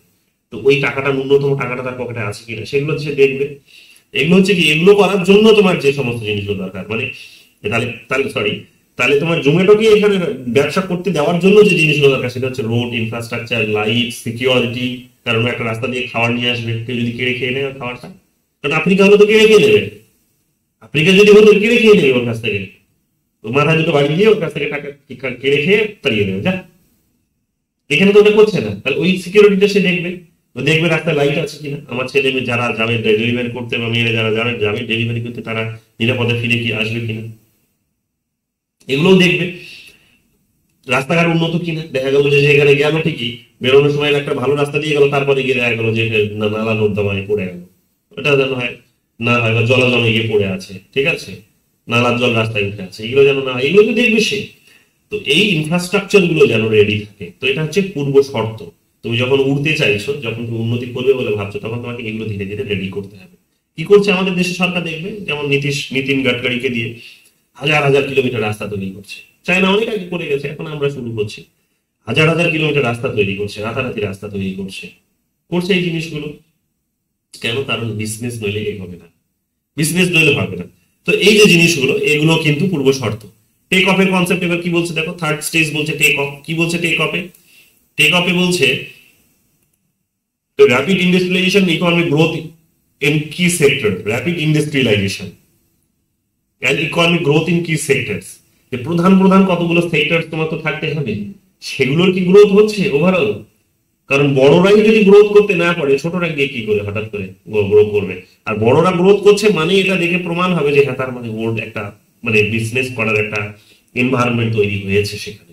তো র্যাপিড ইন্ডাস্ট্রিয়ালাইজেশন হচ্ছে কিনা? র্যাপিড ইন্ডাস্ট্রিয়ালাইজেশন কখন হবে?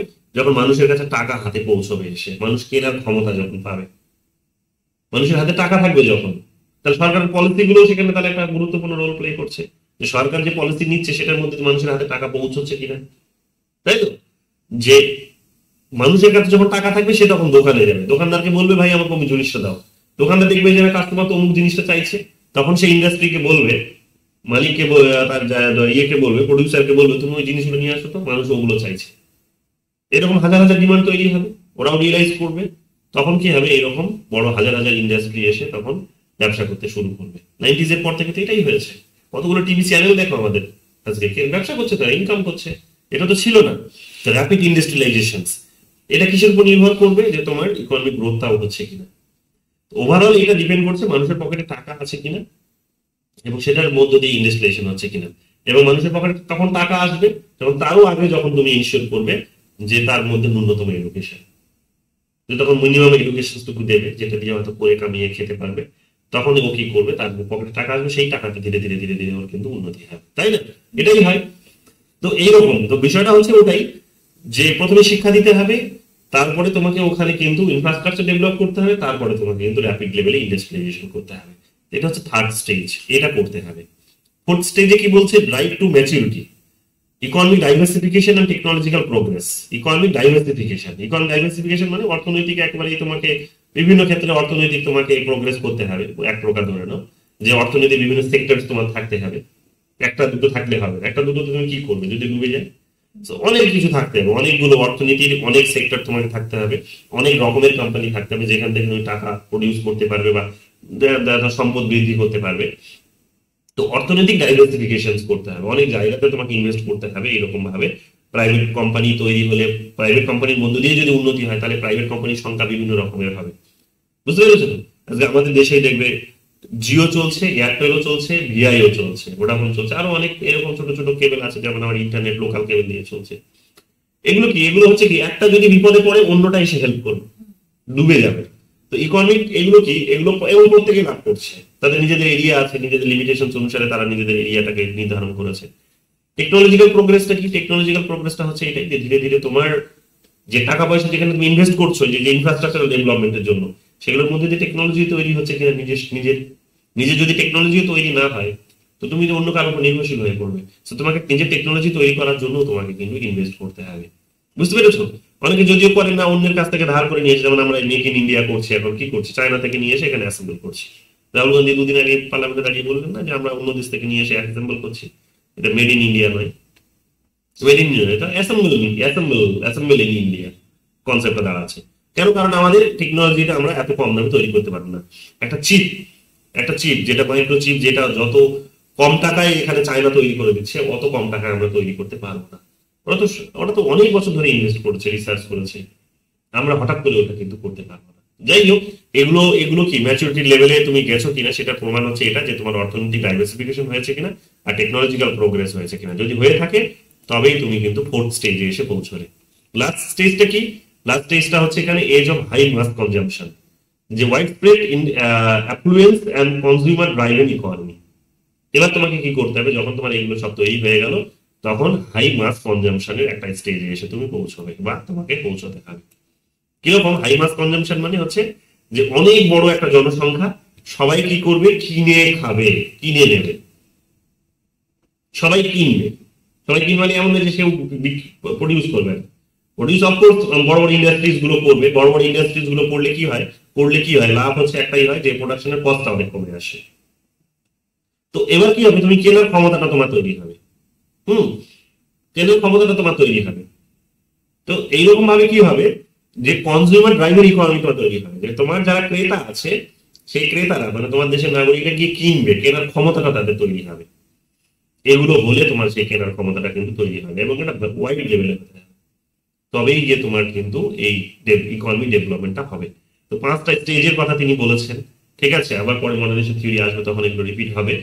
5টা স্টেজের কথা তিনি বলেছেন, ভালো করে এগুলো দেখে নাও। এই 5টা স্টেজের নাম বারবার পরীক্ষায় জানতে চাই, নেক্সট সেটে অলরেডি এসে গেছে, দেখতে পাবে, বইটার নামও এসেছে, পাবলিকেশন ইয়ারও এসেছে, কটা স্টেজ সেটাও জানতে চেয়েছে, এগুলো তোমরা ভালো করেই পাবে।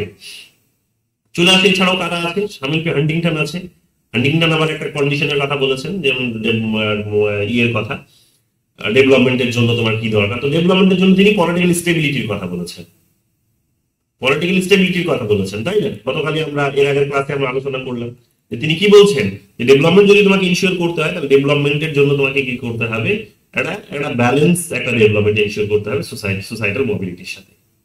যে ইনস্টিটিউশনস গুলো যে যেন উন্নতি করে, যে মানুষ অনেক উন্নতি করে চলে গেল, কিন্তু ইনস্টিটিউশন গুলো নিচে পড়ে আছে, তাহলে ওরা উপর থেকে দেখবে ইনস্টিটিউশন তো এগোয়নি, ওকে ভেঙে দেবে, অশান্তির পরিবেশ তৈরি হবে। এবার কি তৈরি হবে না, ইনস্টিটিউশনকে এগিয়ে আসতে হবে, এসে দুজনের মধ্যে একটা মানে, অর্থাৎ এরা যদি একটু এগোয় ইনস্টিটিউশন এগিয়ে এগোবে, এরা যদি একটু এগোচ্ছে ইনস্টিটিউশন আরো এগোবে, অর্থাৎ ইনস্টিটিউশনও বড় হবে, অ্যাকোমোডেটিভ হবে।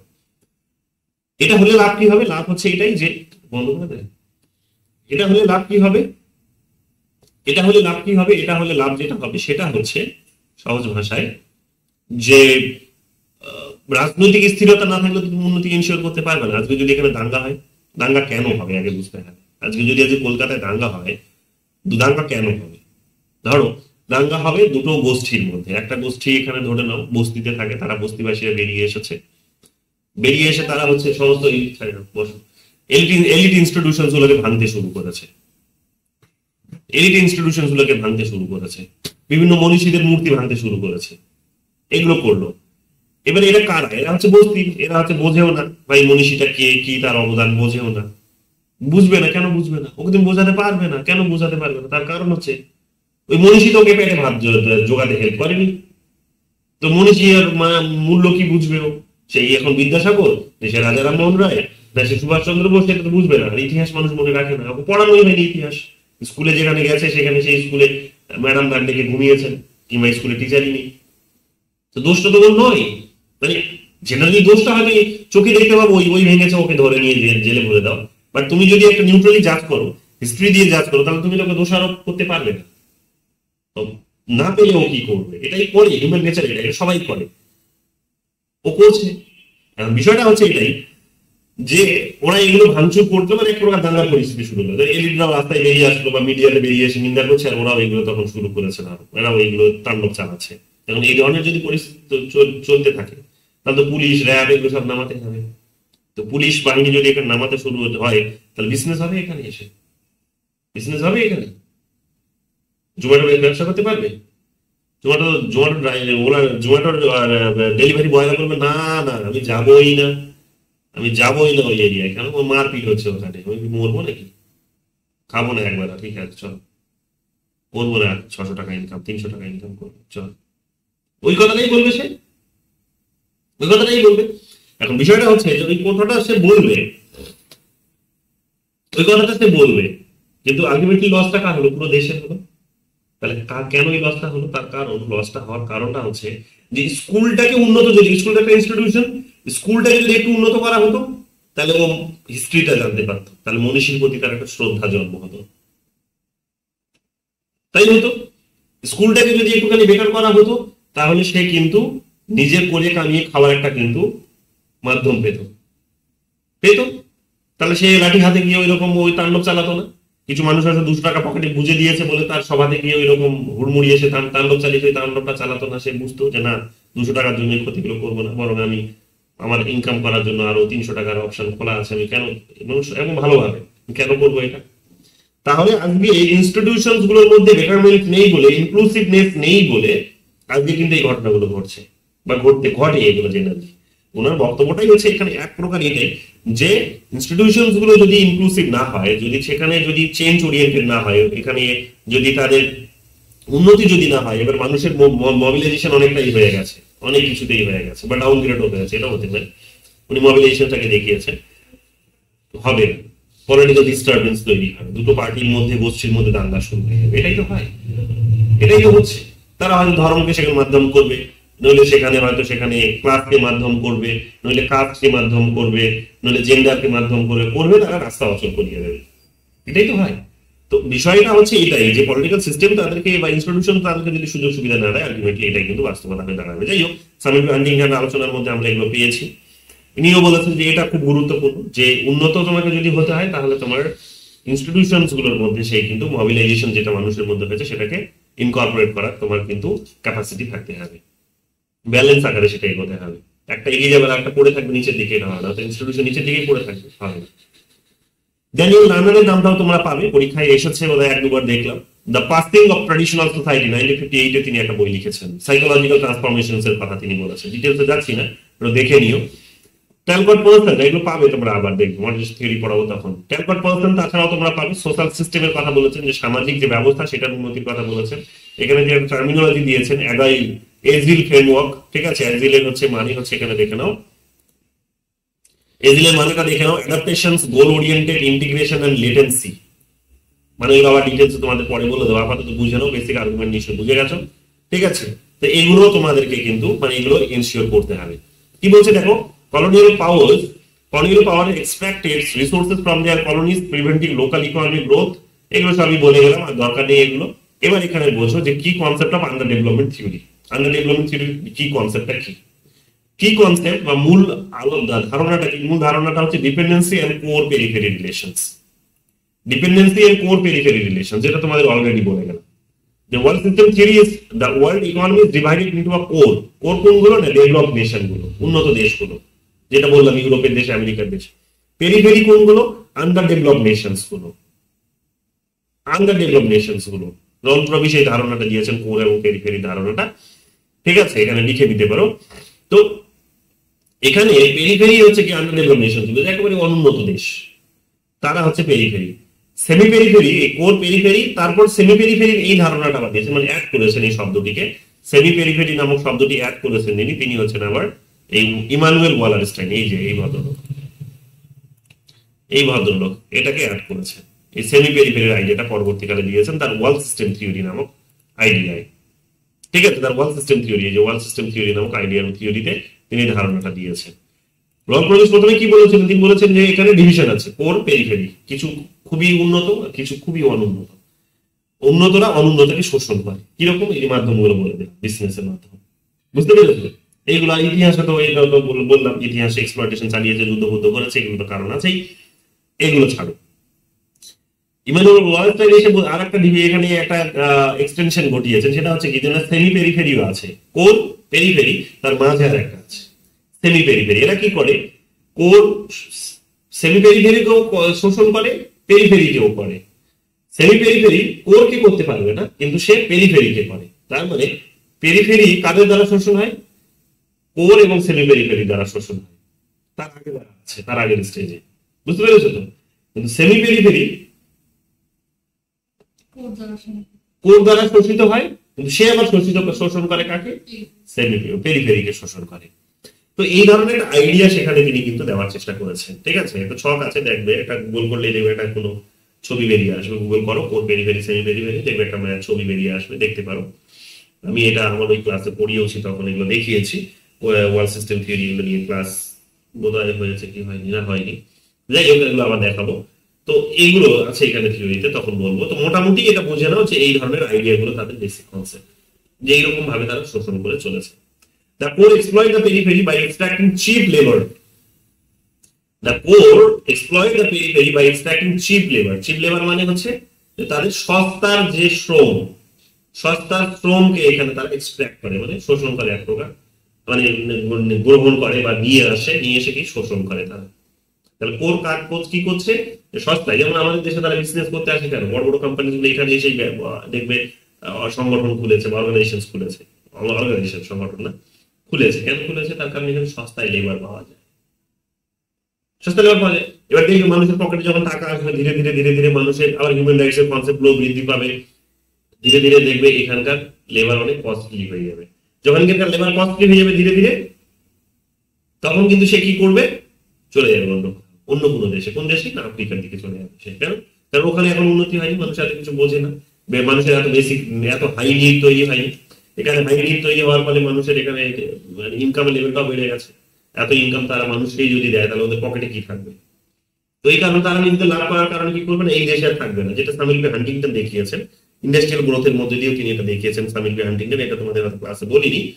তিনি বলেছেন যে একটা বড় কোম্পানি যখন এখানে ব্যবসা করতে আসবে, বা লিবারেল থিওরি এটা হচ্ছে আর্গুমেন্টও বটে, বা মডার্ন থিওরির আর্গুমেন্টও বটে, এটা ওরা বলে যে না, শুধুমাত্র এক্সপ্লয়েট করতে যাই এটা সত্যি কথা নয়, আমরা উন্নতিও করে দিয়ে আসি তাদের। কি যখন বিদেশ থেকে একটা বড় কোম্পানি এখানে এসে ব্যবসা করছে, তখন এখানকার যে ছোট কোম্পানি গুলো, তোমার আর্গুমেন্টটা হচ্ছে সমালোচনা করে তুমি বলছো যে এটা ধ্বংস হয়ে যায়। ওদের বক্তব্য হচ্ছে ধ্বংস হয় না, বরং ওরা দেখে, বড়দের কাছ থেকে দেখে ছোটরা দেখে শেখার সুযোগ পায়, বড়দেরকে দেখে ছোটরা শেখার সুযোগ পায়, সেখান থেকে সে শিখে সে কি করে, নিজে ইন্ডিপেন্ডেন্ট হওয়ার চেষ্টা করে, নিজের রিসোর্সটাকে বৃদ্ধি করার চেষ্টা করে, ধীরে ধীরে কি করে সে নিজেই তখন স্বয়ং সম্পূর্ণ হয়ে যায়। যখন সে দায়িত্ববান হয়ে যায় নিজের দেশের ডিমান্ডটাকে ফুলফিল করা, এবং সেটাও তখন সে যখন সরকারের সঙ্গে এক প্রকার দেখা যায় যে বোঝাপড়া করেও অনেক সময় করে, যেমন জিও করলো। আগে তো রিলায়েন্স ছিল, যখন রিলায়েন্স ছিল তখন রিলায়েন্স কেউ কিনতো না, রিলায়েন্সের কোনো সিম ব্যবহারও করনি। রিলায়েন্সের রিং বলে সিম কার্ড আসতো, সিম কার্ড আমি ব্যবহার করেছি, আমার ছিল অনেক দিনের আগের কথা, ঠিক আছে, 8-9 সালের কথা। সেই সময় রিলায়েন্স তখন কেউ কিনতো না, নেটওয়ার্কই পেত না নেটওয়ার্ক। তো এখন কি হলো, এবং সেই সময় বিএসএনএল ছিল, সরকারি ওটা, এটা প্রাইভেট। আবার ওই সময় ব্যবসা করছে কারা? ভার্জিন, ইউনিনর, ঠিক আছে, ভার্জিন বলে একটা কোম্পানি আসছিল। 1 ঘন্টা কথা বলবে, রাত 12টার পরে ফোনে কথা বলবে, রাত 12টার পর ফোনে কথা বললে ঘন্টায় 7 পয়সা কাটবে। তা আমরা বন্ধুরা সব মিলে কি করতাম, সব বন্ধুরা ক্লাসে গিয়ে বুঝতে পারতো না, তখন ওরা আমাকে ফোন করতো রাতের বেলা, কনফারেন্স করে, আমি তাদের বোঝাতাম সংবিধান কাকে বলে, লেজিসলেচার কি, এক্সিকিউটিভ কি, এগুলো সব বোঝাতাম আমি তখন। তো যাই হোক, তো ইউনিনার, ভার্জিন, তারপরে হচ্ছে ভোডাফোন, এয়ারটেল, এয়ারসেল, ঠিক আছে, এগুলো তখন সব কোম্পানি। তো এরা কি করলো দেখবে, এরা কি করলো দেখবে, এবং ভোডাফোনের আগে যে কোম্পানি ছিল সেটাকে বলা হতো হাচ, হাচ কোম্পানি ছিল। সেই হাচ কোম্পানি ব্যবসা কিন্তু বিক্রি করে দিল, কিনে নিল ভোডাফোন। ভোডাফোন আর এবং আইডিয়াও মাঝখানে এসেছিল, আইডিয়া সার্ভাইভ করতে পারলো না দেখে ভোডাফোন আর আইডিয়া মার্চ করে গেল, তারা ভিহাই হয়ে গেল। এখন গল্পটা বলছি, শোনো, বুঝতে পারবে জিনিসটা। তো এতগুলো কোম্পানি সেই সময় ছিল। এদিকে এয়ারটেল আছে, এয়ারটেল ছিল, এয়ারটেল সস্তায় দিচ্ছে, সস্তায় দিচ্ছে 10 পয়সা মিনিট, 10 পয়সায় কথা, মিনিটে 10 পয়সা কাটবে। এয়ারটেল, ভোডাফোন, এয়ারটেল, ঠিক আছে, ইউনিনর, ভার্জিন, বিএসএনএল, 6-7টা কোম্পানি সেই সময় আমরা পাচ্ছি। 6-7টা কোম্পানি এক একজন এক এক রকম বিজনেস পলিসি নিয়ে এসে তাদের বিজনেস করছে, বিজনেস করছে, ওকে ফাইন বিজনেস করছে। তারা করতে করতে দেখা গেল কি, এদিকে সব থেকে খারাপ যদি তুমি সেই সময় কোম্পানি বলো সেটা হচ্ছে বিএসএনএল, আর হচ্ছে রিলায়েন্স। রিলায়েন্স ছিল, রিলায়েন্স সব থেকে খারাপ। বিএসএনএল কারা ব্যবহার করতো? সরকারের একটা ফোর্স ছিল যে তোমাকে বিএসএনএল ব্যবহার করতে হবে, যদি সরকারি চাকরি করছো তো সরকারি চাকরিদেরকে, চাকরিজীবীদেরকে দিত এবং ইজিলি দিয়ে দিত। তখন কাগজপত্রের প্রচুর ঝামেলা, খবরের কাগজে অ্যাড দিয়ে তোমাকে নিতে হতো সিম কার্ড, খবরের কাগজে আগে অ্যাড দিতে হবে, সিম কার্ড নিতে চাই, তোমার নাম বেরোতো খবরের কাগজে, এই ধরনের কনসেপ্ট ছিল। 1000 টাকা দাম ছিল সিমের তখন, আমার ফোনটা যেমন, যেটা এই ফোনে লাগানো আছে, 1000 টাকা দাম। সো কি হতো তখন, এই সব থেকে খারাপ কোম্পানি ছিল কিন্তু এরা, নেটওয়ার্ক ভালো পাওয়া যেত না, সস্তার ফোন আসতো, কিছু শোনা যেত না ঠিক করে, হ্যাঁ, মানুষ এই থাপড়ে থাপড়ে ঠিক করতো, ওটাকে শোনার চেষ্টা করতো। তো এইগুলো ছিল তাদের কোম্পানি। বড় ভালো কোম্পানি ছিল কি তখন? বড় ভালো কোম্পানি ছিল এয়ারটেল সেই সময়, এয়ারটেল সব থেকে ভালো কোম্পানি, আর হচ্ছে ভোডাফোন, মানে যেটা হাচ থেকে ভোডাফোন হয়ে গেল, সব থেকে বড় দুটো কোম্পানি। ওকে ফাইন, বিজনেস করছে, করতে করতে তাহলে দেখা গেল কি, যে এরা, এবং এরা তো অনেকটা বিদেশি কোম্পানি, যেমন হাচ বিদেশি কোম্পানি, ভোডাফোন বিদেশি কোম্পানি, এগুলো অনেক, আরো যেগুলো বললাম এই ছিল সব বিদেশি কোম্পানি, প্রচুর ফ্রিতে খাইয়েছে, সস্তায় খাইয়েছে তখন। ওকে, বিজনেস করছে।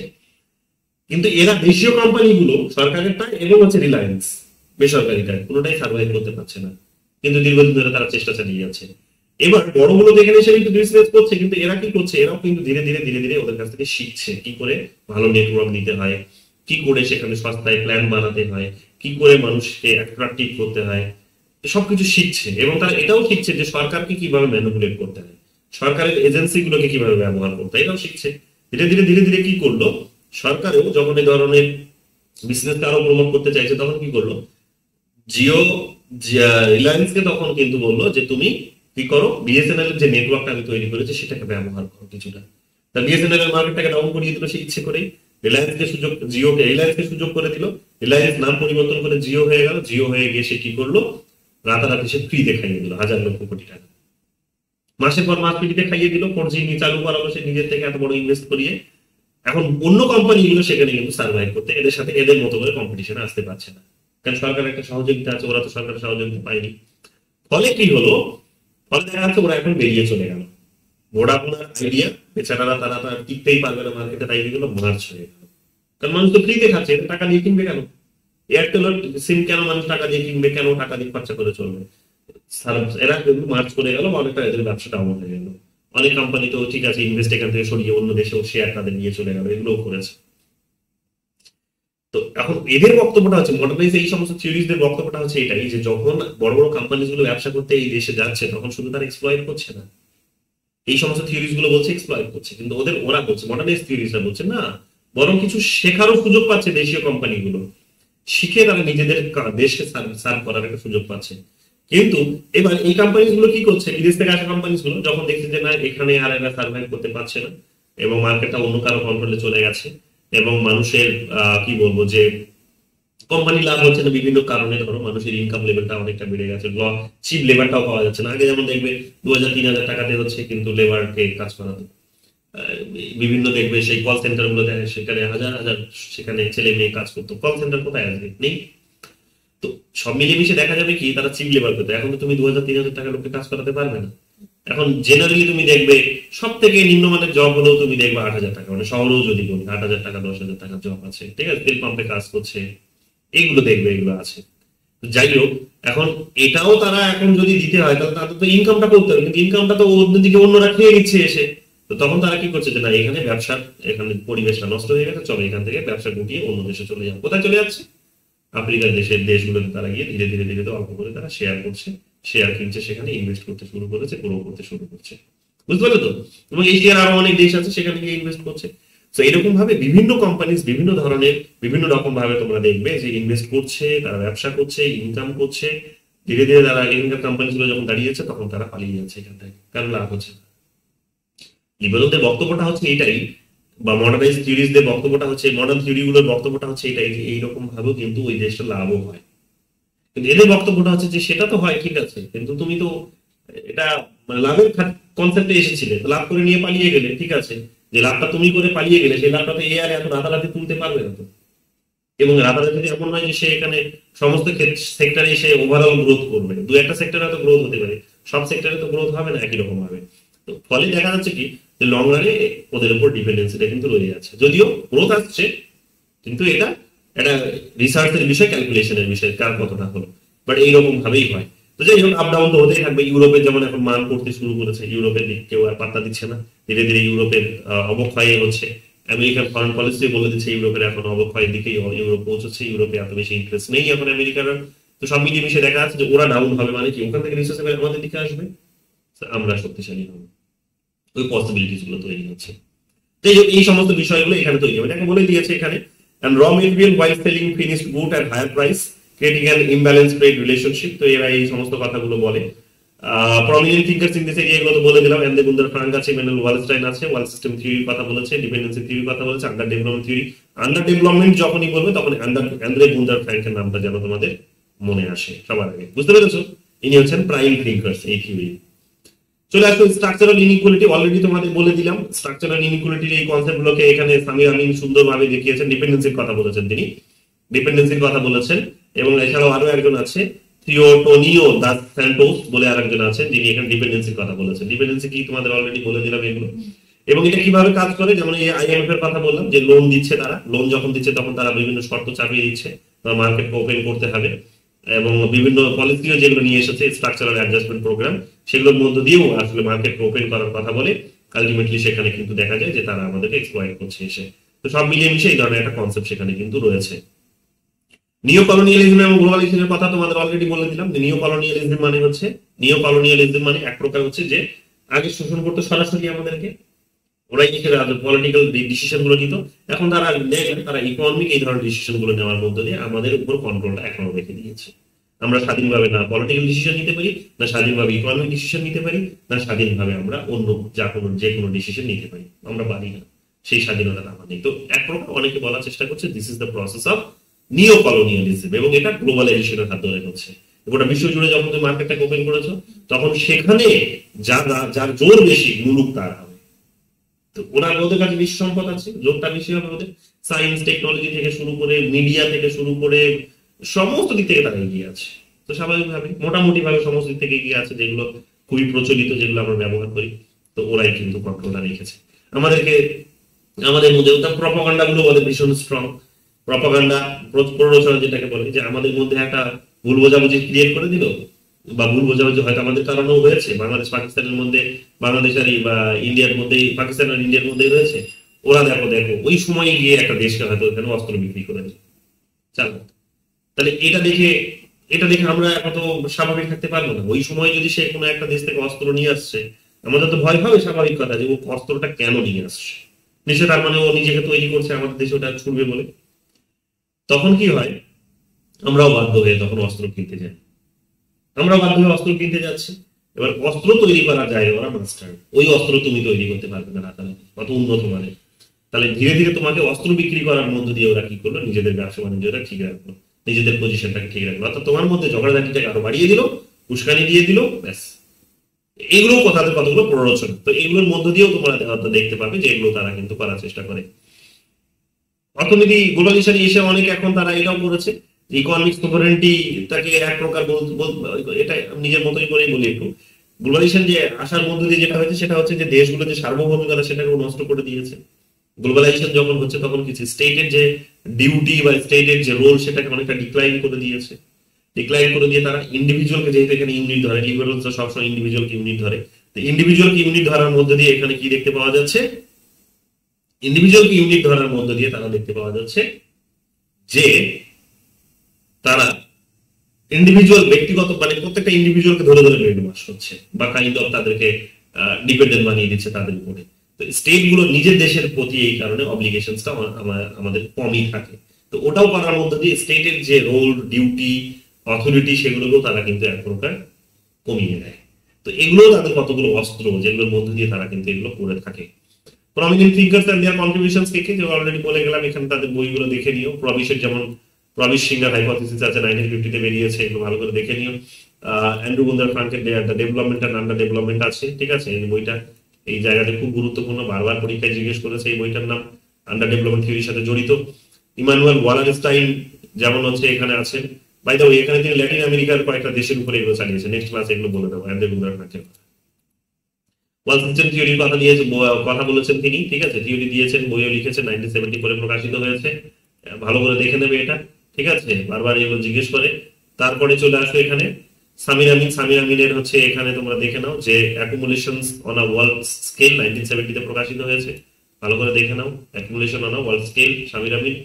তারপর এখানে ফার্নান্ডো হেনরিক কার্ডোসো আছে, ঠিক আছে, খুব গুরুত্বপূর্ণ একটা নাম, কোয়াথার dependency and under development in Latin America, ঠিক আছে। এটা ভালো করে দেখে নেবে, ঠিক আছে, এটা ভালো করে দেখে নেবে, গুরুত্বপূর্ণ বই। আর থিওটোনিও ডস স্যান্টস, ইনিও খুব একটা গুরুত্বপূর্ণ না, ভালো করে এগুলো দেখে নিও। অনেকে সমালোচনা করার চেষ্টা করে এই থিওরিটাকে, যে না এই থিওরি কি বলছে, ল্যাক অফ এজেন্সির কথা বলছে, ওভার এমফাসিস করছে এক্সটার্নাল। এগুলো আমি শেষের দিকে ওভারঅল একবারে বলে দেবো, যখন ওয়াল সিস্টেম থিওরি, ডিপেন্ডেন্সি থিওরি এগুলো যখন শেষ করব তখন এই সব ওভারঅল একটা এদের লিমিটেশনস গুলো কি কি সবগুলো বলে দেবো। তো মোটামুটি বেসিক আইডিয়াটা হচ্ছে এগুলোই, এগুলোর মধ্যেই সমস্ত কোয়েশ্চেন জানতে চেয়েছে, এর বাইরে একটাও কোয়েশ্চেন আসে না এবং আসবেও না কখনো। এগুলোই তোমাদেরকে ভালো করে দেখে যেতে হবে। বোঝা গেছে? ক্লিয়ার হয়েছে বেসিক আইডিয়াটা কি? এখানে 12 জন আছো, এটা তোমাকে দিয়ে 13 জন না 15 দেখাচ্ছে নাকি? আচ্ছা, আপনাকে বাদ দিন। বোঝা গেছে? ক্লিয়ার হয়েছে? আরো কোনো প্রশ্ন, কনফিউশন?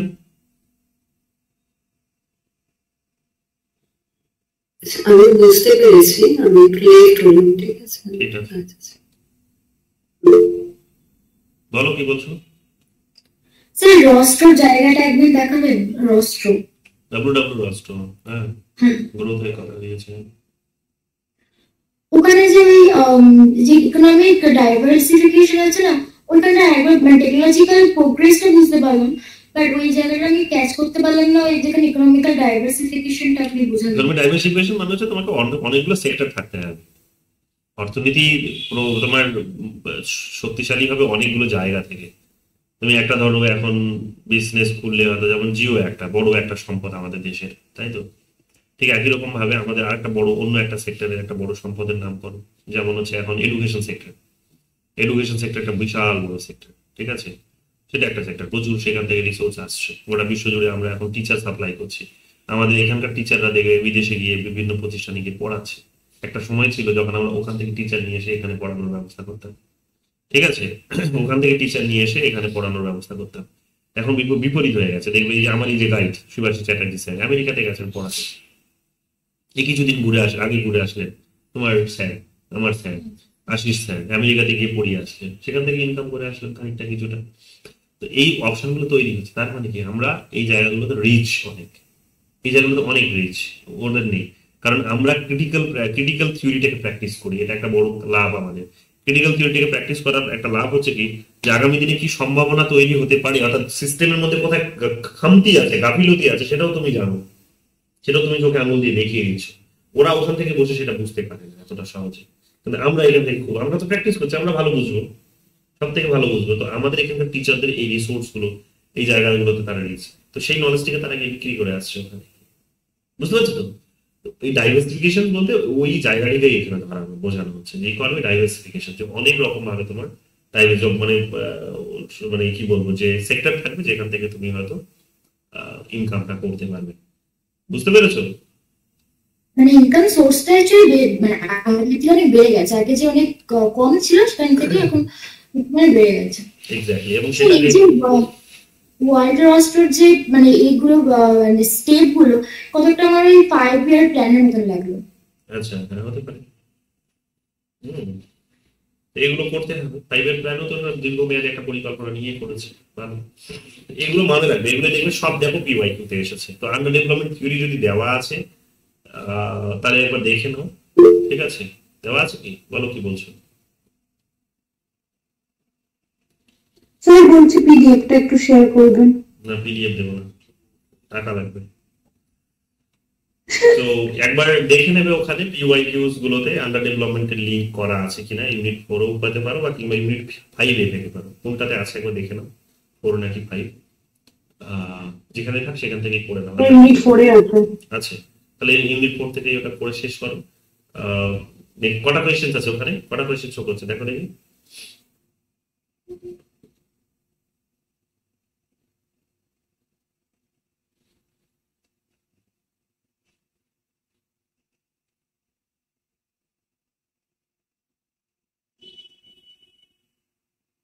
ওকে, তো যাই হোক, দেখি আমি যদি স্যার বেশি না 17খানা প্রশ্ন আছে 17 নোটে।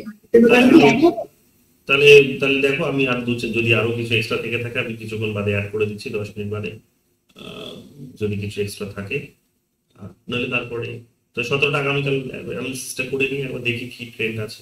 আর বাকি অনেক কোয়েশ্চেন্স ওখানে নেই, মানে যেগুলো আজকে পড়ালাম সেখান থেকেই অনেক কোয়েশ্চেন্স পরীক্ষায় এসেছে, কিন্তু সবগুলো ওখানে পাবে না, ওগুলো অন্য থিওরিতে আছে, ওয়াল সিস্টেম থিওরিতে আইদার, নইলে সেখানে ডিপেন্ডেন্সি থিওরিতে, এই সমস্ত থিওরিজ গুলোতে সেখানে আছে।